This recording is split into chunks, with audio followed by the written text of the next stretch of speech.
If you've been dating a woman and she says certain things to you, I don't care how much you like her.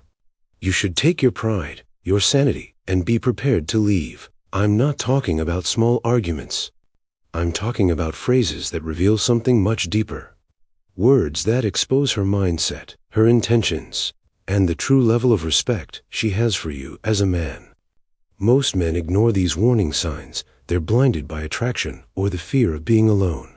But here's the truth. Women rarely say damaging things by accident. Their words are windows into how they truly see you, even if they hide it behind a smile. And let's be clear about our mission at the Stoic Manhood Guide. This is not about becoming paranoid or looking for a fight.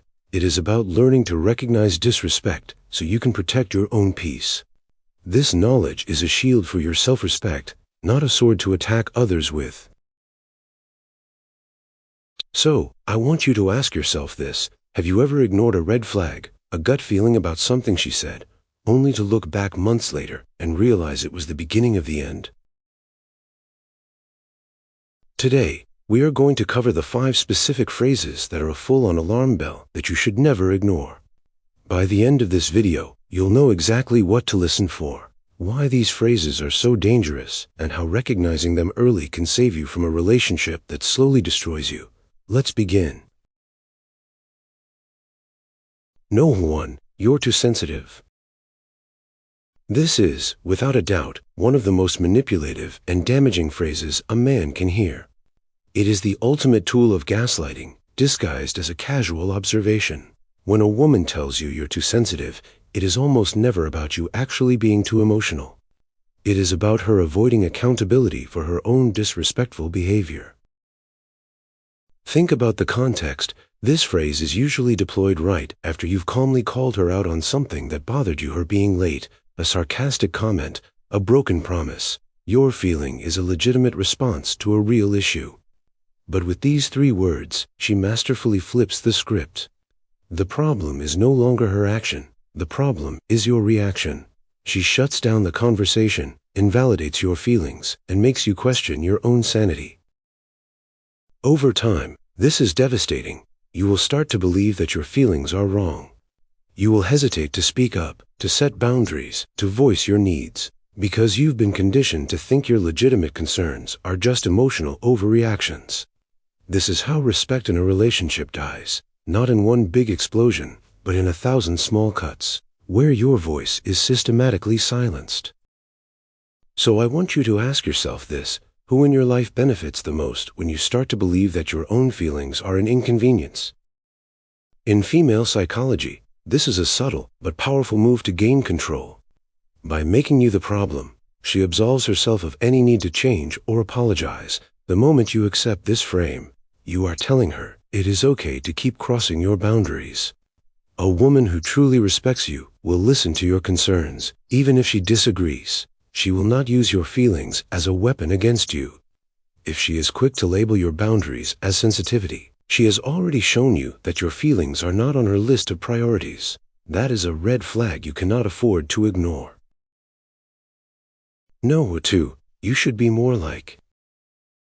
This phrase is a slow-acting poison. It may be disguised as helpful advice or even a motivational push, but its true purpose is to plant a seed of deep insecurity. When a woman starts comparing you to other men, her ex, a male friend, a character in a movie, she is delivering a brutal underlying message. You, as you are right now, are not enough. You are failing to meet her standard, and she is pointing to another man as the example you should follow. This is one of the most corrosive things a man can experience, because it strikes at the core of his identity. It erodes your confidence, your masculinity, and your sense of worth. The psychology here is dangerous. Sometimes it's unconscious, but often it's a calculated move to make you feel like you need to constantly chase her approval. The moment you accept the premise and start competing with an imaginary standard, you stop being your authentic self. You start molding yourself into what you think she wants, and you lose the very man she was attracted to in the first place. Think about this. Does the person saying this to you want you to grow into a better version of yourself, or do they want you to change into someone else entirely? There is a vast difference. A high-value partner will support your growth while appreciating the man you already are. They will inspire you, not compare you, but when she says, "You should be more like him," she is showing you that she doesn't see you as the prize. She sees you as a project that needs fixing over time. These comparisons will chip away at your soul until you're no longer the leader in your own life. Men, hear me clearly on this. The moment she starts putting other men on a pedestal above you, it is not a challenge for you to improve. It is a sign for you to leave before your self-worth is worn down to nothing. No. 3. I don't need you. This phrase is a masterclass in disguised disrespect. In today's culture, it's often framed as a declaration of female independence and strength. And while independence is a great quality, in the context of a committed relationship, this phrase is often used as a power play to tell you that you are replaceable. It's a subtle but constant reminder that you are an option in her life, not a priority. A relationship thrives when both people feel valued, appreciated, and yes, even needed, not needed for survival, but needed for the unique value, support, and energy they bring.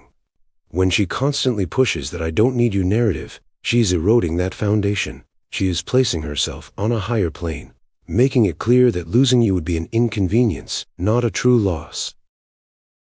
Ask yourself this: is her independence making the relationship feel like a stronger partnership, or is it making you feel like your effort is fundamentally meaningless? Over time, this chips away at a man's motivation to invest. Why would you keep pouring your energy, support, and resources into a person who consistently signals that it's all meaningless to her? You will notice it in her behavior. She stop appreciating the little things you do. She make major decisions without your input. She will carry herself as if you were an accessory to her life, not a partner in it. There's a huge difference between healthy independence and cold, emotional detachment. Independence says, "I am whole on my own, and I choose to share my life with you because you add to it." Detachment says, "Your presence is temporary and non-essential." A man of value can feel the difference. If you sense that she's not just independent, but is actively making you feel invisible, that is your signal that the emotional connection is broken. No. 4. If you loved me, you would. Make no mistake. This phrase is not a request, it is a weapon. It is one of the most effective and insidious manipulation tools in the human emotional arsenal, and you need to be on high alert whenever you hear it. When a woman says, "If you loved me, you would," fill in the blank. She is not opening a dialogue about her needs. She is cornering you. She is weaponizing your emotions against you to get what she wants. This is emotional blackmail, plain and simple. It creates a no-win situation where you either give in to her demand, or you risk being labeled as unloving and uncaring. It's a test of your boundaries, disguised as a test of your love. And this is where I need to be brutally honest. Too many men fall for this every single time.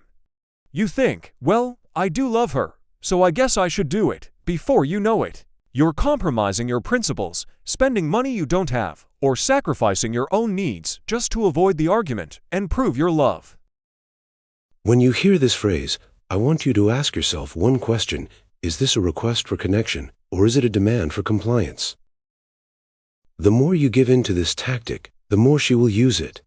She learns that all she has to do is question the validity of your love, and you will bend over backwards to appease her. That is not a relationship, that is a power dynamic where you are constantly being controlled. Real love is shown through consistent, chosen actions, not through actions you are guilt-tripped into. Every time you cave to this tactic, you teach her that your feelings are negotiable, and that your boundaries can be erased with enough emotional pressure. The moment you hear, "If you loved me, you would ... you must recognize it as a red flag. It is the sound of your respect being challenged. No. 5. You're lucky to have me. This is the subtle thread to your value. On the surface, it can be disguised as a playful, confident tease. But underneath, this phrase is designed to establish and maintain a power imbalance. When a woman tells you, "You're lucky to have me," she is not giving you a compliment. She is reminding you that in her eyes, she is the prize, and you should be grateful for the opportunity to be with her. This plants a seed in your mind that you are the one reaching up to her level while she is reaching down to yours. Over time, this shifts the entire dynamic. She begins to act as though she is doing you a favor simply by staying. And you start working harder and harder to feel like you deserve her. That is the trap. A healthy relationship is not about who is luckier to have whom. It is about mutual respect, shared effort, and the clear understanding that both of you bring immense value to the table. But when a woman constantly positions herself as the rare treasure and you as the fortunate finder, she is signaling that she does not see you as an equal partner. So, I want you to reflect on your dynamic. Do you feel like a valued partner on an equal footing, or do you feel like a fortunate fan who managed to get a ticket to the show? If you allow this mindset to take root, you will spend the entire relationship chasing her validation instead of simply being valued for who you are. A woman who truly respects you will not need to constantly remind you of her worth. She will make you feel lucky through her actions, her loyalty, and her investment in you just as you do for her. The phrase "you're lucky to have me" is often a warning sign of deep-seated narcissism and a clear indicator that she believes the relationship is fundamentally unequal. Don't be the man who agrees with her. Gentlemen, you might not like to hear this, but it is the truth. Most men don't lose a woman because they weren't good enough. They lose her because they ignored the signs that she didn't respect them. And here is the controversial reality you must understand. A woman can love you and still leave you, but she will never leave a man she truly, deeply respects. Respect is the foundation. And if the 5 phrases we've discussed today are showing up in your relationship, you're not in love. You are in a slow breakup that just hasn't been announced yet. This knowledge is your wake-up call. Now, I want to hear from you. Have you ever been told one of these 5 phrases? How did it play out? Drop your story in the comments. Your experience might be the one that wakes another man up before it's too late. If this guide gave you a necessary reality check, do 3 things to support the mission. First, hit the like button. Second, share this video with a man who needs this warning. And finally, if you are committed to building an unshakable foundation of self-respect, subscribe and hit the notification bell, because in the next video, we will expose the exact psychological tests women use to gauge a man's strength, often without him even realizing it. You don't want to miss that. This has been the Stoic Manhood Guide. Remember, the standard you walk past is the standard you accept.